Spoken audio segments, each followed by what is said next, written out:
മിനിമലായിട്ട് ചെയ്ത ഒരു ബെഡ്റൂമിലേക്കാണ് ഇപ്പം ഞാൻ നിങ്ങളെ കാണിക്കാൻ വേണ്ടി കൊണ്ടുപോകുന്നത്.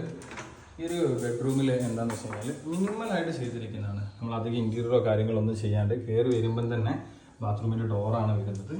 പിന്നെ ഞാൻ സ്ട്രെയിറ്റ് ആയിട്ട് വിൻഡോ കൊടുത്തിട്ടുണ്ട്. ഈ ഒരു റൂമിൽ നോർമൽ ചെയ്യുന്ന വിൻഡോയ്ക്ക് പകരമായിട്ട് നമ്മൾ ചെയ്തിരിക്കുന്നത് സെൻട്രൽ വിൻഡോ. എല്ലാവരും ചെയ്യുന്ന ഒരു പാറ്റേൺ ആണ് സെൻട്രൽ വിൻഡോ വരിക, അല്ലെങ്കിൽ രണ്ട് സൈഡിലായിട്ട് വിൻഡോ വരിക.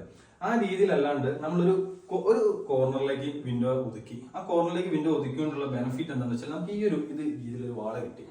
അതുകൊണ്ട് നമ്മൾ ഇതേപോലെ ഒരു ഡ്രസ്സിങ് യൂണിറ്റ് ചെയ്ത് സെറ്റ് ചെയ്യാൻ പറ്റി. വലിയൊരു സ്പേസോ കാര്യങ്ങളോ പോകുന്നില്ലാത്ത രീതിയിൽ തന്നെ. പിന്നെ ഇത് ഫ്രണ്ടിലേക്ക് വരുന്നതാണ്, ഫ്രണ്ട് പോർഷനിലേക്ക് വരുന്ന വിൻഡോ ആയതുകൊണ്ട് എലിവേഷനും നമുക്ക് എന്താ പറയാ ഒരു ഭംഗിയായിട്ട് ഒരു കോർണറിൽ നിൽക്കും. നമുക്ക് താഴെ ഒരു സില്ലായിട്ട് 20 സെന്റിമീറ്റർ മാത്രമേ വരുന്നുള്ളൂ. ഈ സൈഡിൽ നമുക്കൊക്കെ കാഴ്ചയില്ലാത്ത പോർഷനാണ്. വെന്റിലേഷൻ കിട്ടാൻ വേണ്ടിയിട്ട് നമ്മൾ സെൻട്രലാണ് കൊടുത്തിരിക്കുന്നത്. പിന്നെ അധികം ആർഭാടമൊന്നും ഇല്ലാണ്ട് സീലിംഗിൽ നമ്മൾ എന്താ പറയുക കോൺക്രീറ്റ് ചെയ്തപ്പോൾ തന്നെ ലൈറ്റിന്റെ പോയിന്റും കാര്യങ്ങളും കൊടുത്തു. പിന്നെ ഈ ഒരു പോർഷനിൽ ഫുൾ ആയിട്ട് നമ്മൾ വാർഡ്രോബ് ചെയ്തു.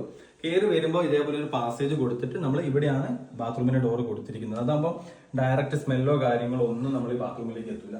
പിന്നെ ബെഡിന്റെ കാര്യം പറയുകയെന്ന് വെച്ച് കഴിഞ്ഞാൽ വളരെ മിനിമൽ ആയിട്ട് നമ്മളിവിടെ ഒരു ബാക്ക് റെസ്റ്റും കാര്യങ്ങളൊക്കെ ചെയ്തിട്ട് മിനിമലായിട്ട് ഫ്ലൈവുഡിൽ ചെയ്തെടുത്തിരിക്കുന്ന ഒരു ബെഡിന്റെ പോർഷനാണ്.